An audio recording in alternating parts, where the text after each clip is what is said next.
बिस्मिल्लाहिर्रहमानिर्रहीम। Welcome dear student, आज का जो हमारा टॉपिक है वो है केमिस्ट्री का चैप्टर नंबर 6 और इसका रिवर्सिबल और इरिवर्सिबल जो रिएक्शंस हैं इसके मतलब आज का हमारा टॉपिक है। अच्छा, इस रिवर्सिबल और इरिवर्सिबल रिएक्शंस को समझने से पहले हमें थोड़ा सा जो है आइडिया होना चाहिए कि रिएक्टेंट्स किस चीज़ को कहा जाता है और प्रोडक्ट्स क्या चीज़ होती है। तो अगर हमें रिएक्टेंट्स और प्रोडक्ट्स के बारे में पता चल जाए तो इस पूरे रिएक्शंस के अंदर, चाहे वो रिवर्सिबल रिएक्शंस है या फिर वो इरिवर्सिबल रिएक्शंस है, तो इन दोनों को समझने में हमें किसी भी किस्म की कोई परेशानी नहीं आएगी। तो सबसे पहले हम लोग समझते हैं कि रिएक्टेंट्स किसको कहा जाता है। देखिए, सबसे पहले मैं एक जनरल मिसाल दूंगा आप लोगों को, ताकि रिएक्टेंट्स और प्रोडक्ट्स की आपको समझ लग जाए। उसके बाद जो है हम इस मिसाल की तरफ आएंगे जो एक्चुअली मिसाल होती है केमिस्ट्री। देखिए, अगर आप लोग एक दीवार बना रहे हैं, ठीक है, लेट्स सपोज कि एक दीवार है जो कि 500 ईंटों से बन रही है। तो जब आप दीवार बनाएंगे तो आप क्या करेंगे, वो 500 ईंटें लगाते जाएंगे। जब 500 ईंटें लग जाएंगी तो इससे जो एक मुकम्मल एक दीवार हो जाएगी। तो इस रिएक्शंस के अंदर या इस अमल में जिसमें आप दीवार बना रहे हो, तो इसके अंदर जो ईंटें आप लोग लगा रहे हैं, ये ईंटें दरअसल रिएक्टेंट्स हैं। और जब ये ईंटें आपस में मिली हैं, इन्होंने मिलकर एक दीवार बना दी है, तो जो चीज़ बन गई है वो क्या है, प्रोडक्ट्स है। अब है कि रिएक्टेंट्स वो चीज़ है जिसके मिलने से एक नई चीज़ बने। तो वो चीज़ जिसके मिलने से नई चीज़ बनती है, तो जो चीज़ बना रही होती हैं वो बताते खुद क्या होती हैं, रिएक्टेंट्स। और जो चीज़ बन जाती है वो क्या होता है, प्रोडक्ट्स होता है। तो आइए चलते हैं अपने इस टॉपिक की तरफ कि केमिस्ट्री के अंदर जो है इसको किस तरह से डिफाइन किया जाता है। कहा कहता है कि रिवर्सिबल रिएक्शन क्या है या इसमें रिएक्टेंट्स क्या होते हैं। इन केमिकल रिएक्शंस के, किसी भी केमिकल रिएक्शंस के अंदर रिएक्टेंट्स आर द सब्सटेंसेस, कि रिएक्टेंट्स एक ऐसा सब्सटेंसेस है, एक ऐसा मादा है that react with each other, जो कि एक दूसरे के साथ रिएक्ट करेंगे। ठीक है, रिएक्टेंट्स क्या हैं कि एक ऐसे मादे हैं, सब्सटेंसेस हैं जो आपस में रिएक्ट करेंगे, react with each other and give the product, और नतीजे में क्या करेंगे, उससे एक नई चीज़ बनेगी उनके आपस में रिएक्ट करने से। और जब वो आपस में रिएक्ट करेंगे तो नई चीज, जो चीज़ बनी है उसका नाम क्या होता है, प्रोडक्ट्स होता है। अच्छा, मिसाल के तौर पर ये हमारे पास एक रिएक्टेंट्स है, ठीक है। आप इसके इस रिएक्शन के अंदर ये सोडियम क्लोराइड और सिल्वर नाइट्रेट, ठीक है, NaCl और AgNO3, तो ये सोडियम क्लोराइड और सिल्वर नाइट्रेट, ये दो चीज़ें ऐसी हैं जो आपस में रिएक्ट कर रही हैं। तो ये जो दोनों की दोनों चीज़ें हैं जो आपस में रिएक्ट कर रही हैं, इन दोनों चीज़ों को हम लोग कहते हैं रिएक्टेंट्स। ये क्या कहलाते हैं, रिएक्टेंट्स कहलाते हैं, कि इन्हीं के आपस में मिलने से क्या बन रहा है, एक नई चीज़ बन रही है। अब आ जाए प्रोडक्ट्स क्या होता है।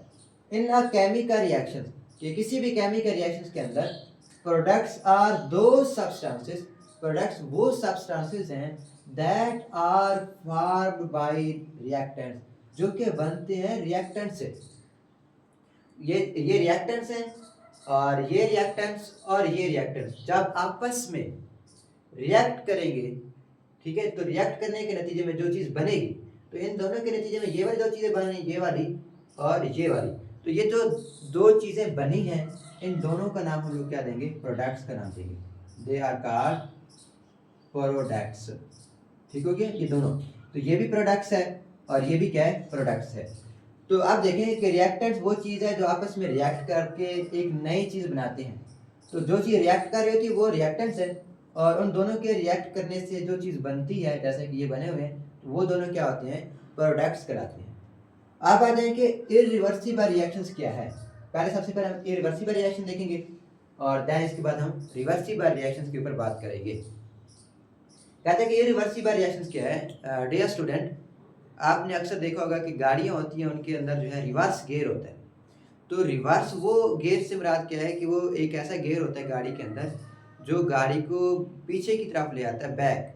तो इस तरह का जो गियर होता है हम कहते हैं रिवर्स। तो रिवर्स का मतलब होता है पीछे की तरफ आना, वापस आना, बैक आना। लेकिन ये कौन सा है, इरिवर्सिबल, यानी कि इर मतलब मुखालिफ कर रहा है, तो यानी कि इरिवर्सिबल एक ऐसा रिएक्शंस जो बैक की तरफ ना आता हो, रिवर्सिबल होता तो बैक की तरफ आता, लेकिन ये कौन सा है, इरिवर्सिबल, यानी कि एक ऐसा रिएक्शन जो सिर्फ और सिर्फ आगे की तरफ जाता हो, ठीक है, फॉरवर्ड डायरेक्शन में जाता हो, फॉरवर्ड मतलब अगली समत में जाता हो, आगे की तरफ जाता हो, तो ऐसा रिएक्शन तो जो है वो इरिवर्सिबल रिएक्शंस कहलाता है। अब आए डिफाइन की तरफ, कहते हैं कि the reactions goes to the completion, कि ये एक ऐसा रिएक्शन जो मुकम्मल हो जाता है एंड रिएक्टेंट्स आर यूज्ड, ठीक है, जिसके अंदर रिएक्टेंट्स को इस्तेमाल किया जाता है, and then no reactant species are present, और इसके बाद किसी भी किस्म की कोई भी जो रिएक्टेंट्स है वो भी नहीं बचेंगे at the end of the reaction, reactions के एंड पर। देखें ये हमारे पास एक रिएक्शन है, ठीक है, the reaction goes to the completion, ये रिएक्शन एक मुकम्मल हो चुका है, ठीक है, ये आपके सामने ये वाला रिएक्शन, यही कह रहे हैं कि रिएक्शन जो होगा वो कंप्लीशन की तरफ जाएगा। कंप्लीशन मतलब क्या है, वो मुकम्मल हो जाएगा, कंप्लीट हो जाएगा, एंड रिएक्टेंट्स आर यूज, और इसके अंदर जो रिएक्टेंट्स होंगे ये वाले आपस में क्या होंगे, यूज होंगे, इस्तेमाल होंगे। ये देखें आपके सामने ये रिएक्शन के अंदर जो रिएक्टेंट्स है ये यूज हो रहे हैं, ठीक है, तो रिएक्टेंट्स जो है वो क्या होंगे, यूज होंगे। अच्छा इसके बाद आगे क्या कहता है, no reactant species are present, इसके बाद जो रिएक्टेंट्स की जो स्पीशीज है वो मौजूद भी नहीं रहेगी। तो देखें जब ये रिएक्शन बना है ना, ये वाले जो चीज़ें बनी हैं, तो उस दौरान ये वाले जो रिएक्टेंट्स है ये ख़त्म हो जाएंगे। जब प्रोडक्ट्स बनेंगे तो रिएक्टेंट्स क्या हो जाएंगे, ख़त्म हो जाएंगे at the end of the reaction, reactions के इख्तिताम पर, ठीक है। तो इस तरह का जो रिएक्शन है उसे हम इरिवर्सिबल रिएक्शन कहते हैं। It moves in the forward direction, ये रिएक्शन जो है वो फॉरवर्ड, फॉरवर्ड कहते हैं आगे की तरफ जाना, ठीक है, अगली समत भेजना। तो ये रिएक्शन जो है सिर्फ और सिर्फ फॉरवर्ड डायरेक्शन में जो है मूव्स करता है। Majority of the chemical reactions are not goes to the completion, कि ज़्यादातर जो रिएक्शन होते हैं केमिकल रिएक्शंस वो मुकम्मल नहीं हो पाते, ज़्यादातर की बात करते हैं वो मुकम्मल नहीं होते, लेकिन कुछ ऐसे होते हैं जो मुकम्मल हो जाते हैं, जिस तरह से हमारे सामने ये एक रिएक्शन था। तो इस तरह का जो रिएक्शंस हैं जो सिर्फ और सिर्फ आगे की तरफ मूव करता हो, ठीक है, और ये रिएक्शन कंप्लीट भी हो जाता है। इसके अलावा इसके अंदर जो रिएक्टेंट्स होते हैं वो सारे के सारे प्रोडक्ट्स में तब्दील हो जाती हैं, पीछे किसी भी किस्म का कोई रिएक्टेंट्स नहीं बच पाता, तो ऐसा रिएक्शन हम कहते हैं इरिवर्सिबल रिएक्शन। और डियर स्टूडेंट इरिवर्सिबल रिएक्शन को जो है डिनोट किया जाता है, डिनोटेड बाय सिंबल, इसको ज़हर किया जाता है बच्चे एक हेड एरो से, ठीक है, इस तरह से एक तीर से जो क्या किया जाता है इसको ज़हर किया जाता है, ठीक है, वन हेड एरो, कि एक तीर के कंप्लीट हेड से शो किया जाता है। जैसे कि ये रिएक्शन है तो आप देख रहे हैं कि ये रिएक्शन आपके सामने है और यहाँ पर क्या एक एरो बना हुआ है, हेड बना हुआ है, तो ये शो कर रहा है कि इसके अंदर जितने भी रिएक्टेंट्स हैं वो सारे के सारे क्या बन चुके हैं, इस वक्त प्रोडक्ट्स बन चुके हैं, और ये एरो बता रहा है कि ये कौन सा रिएक्शन है, इरिवर्सिबल रिएक्शन है। तो ये हेड अगर कंप्लीट हो और उसके ऊपर दोनों साथ जो है मौजूद हो तो ऐसा रिएक्शन क्या कहलाता है, इरिवर्सिबल रिएक्शंस कहलाता है। अच्छा इसके बाद आता है रिवर्सिबल रिएक्शंस। मैंने अभी आपको कहा है कि रिवर्सिबल रिएक्शंस क्या है, कि आपने इसको याद करना, रिवर्स, गाड़ी के अंदर जैसे रिवर्स गियर होता है वापस की तरफ आता है, तो रिवर्सिबल रिएक्शन एक ऐसा रिएक्शन है जो वापस बैक आता है दोबारा, यानी कि रिएक्टेंट के मालिक्यूल जब प्रोडक्ट्स बना देते हैं फिर यही प्रोडक्ट्स उसी सेम कंडीशंस के अंदर दोबारा तब्दील होकर रिएक्टेंट बना देते हैं, वापस आ जाते हैं, रिवर्स आ जाते हैं। तो इसलिए हमने इस तरह के जो रिएक्शन हम क्या कहते हैं, रिवर्सिबल रिएक्शन कहते हैं। कहते थे reactants react to give the products. सबसे पहले क्या है कि ये जो रिएक्टेंट्स हैं नाइट्रोजन गैस और हाइड्रोजन गैस, ये दोनों आपस में रिएक्ट करेंगे एंड प्रोडक्ट्स, ठीक है, और इसके अलावा ये बना देंगे प्रोडक्ट्स, अमोनिया गैस बना दी उन्हें, and in return reactants go to the products go to the reactants, ठीक है, and in return give to the reactions, और इसके नतीजे में जो रिएक्टेंट्स होंगे वो रिएक्शन देंगे, और इसमें जो रिएक्टेंट्स होंगे या जो प्रोडक्ट्स होंगे वो दोबारा प्रोडक्ट्स वो तब्दील हो जाएंगे दोबारा किसके अंदर, रिएक्टेंट्स के अंदर चेंज हो जाते हैं। तो ये देखें कि सबसे पहले हुआ क्या, ये इस रिएक्शन के अंदर जो रिएक्टेंट्स हैं नाइट्रोजन गैस है और हाइड्रोजन गैस है, इन दोनों ने आपस में रिएक्ट किया। रिएक्ट करने के बाद 400 डिग्री सेल्सियस टेम्परेचर था, 200 एटमॉस्फेयर इसका प्रेशर था। रिएक्ट करने के बाद इन्होंने अमोनिया गैस बना दी। अच्छा एक और चीज़ भी है कि इसके अंदर देखिए हम अगर हम नंबर लगा रहे हैं ना, नंबर तो वो होता है मोल, यहाँ पर अगर कोई नंबर नहीं है तो इसका मतलब यह है कि ये इसका कितने मोल है, 1 मोल। यहाँ पर नंबर दिया गया गिनती का, काउंटिंग का 3 लिखा हुआ है, तो हाइड्रोजन कितने मोल है, 3। यानी कि 1 मोल नाइट्रोजन गैस और 3 मोल जो है हाइड्रोजन गैस, ये आपस में रिएक्ट करते हैं तो 2 मोल अमोनिया गैस बना देते हैं। तो such reaction moves in the both forward and reverse reactions, कि ये एक ऐसा रिएक्शन है जो आगे की तरफ भी जाता है और वापस पीछे की तरफ भी जाता है। तो इस तरह के रिएक्शन हम कहते हैं रिवर्सिबल रिएक्शन।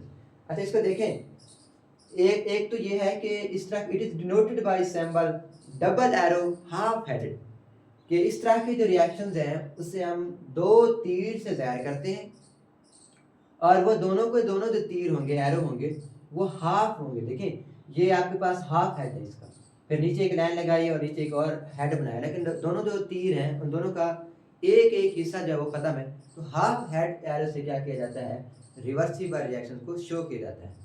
और ये एक ऐसा रिएक्शन है जिसके अंदर रिएक्टेंट्स आपस में रिएक्ट करके प्रोडक्ट्स बनाते हैं और प्रोडक्ट्स रिएक्ट करके दोबारा क्या बनाते हैं, रिएक्टेंट्स। और ये रिएक्शंस आगे की तरफ भी चलता रहता है और बैक और फॉरवर्ड दोनों स्टम्प में चलता है।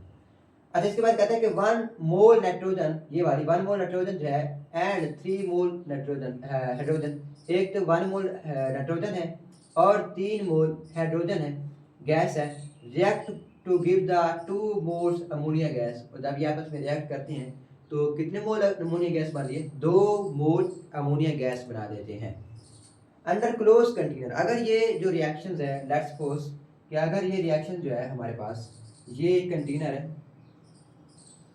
ठीक है, कंटेनर कहा जाता है किसी भी बर्तन को।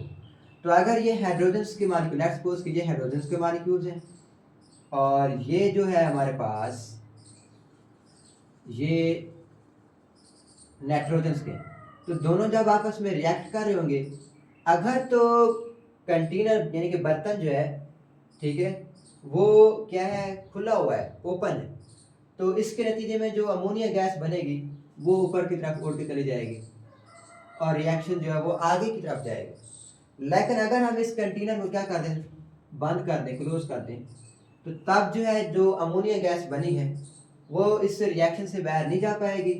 तो बनने के बाद दोबारा जो है वो आपस में डीकम्पोज हो जाएगी। ठीक है, यहाँ पे लास्ट लिखेगा अभी सही कि अंडर क्लोज कंटेनर, जो बंद कंटेनर होगा उसके अंदर अमोनिया गैस होगी, डीकम्पोज हो जाएगी।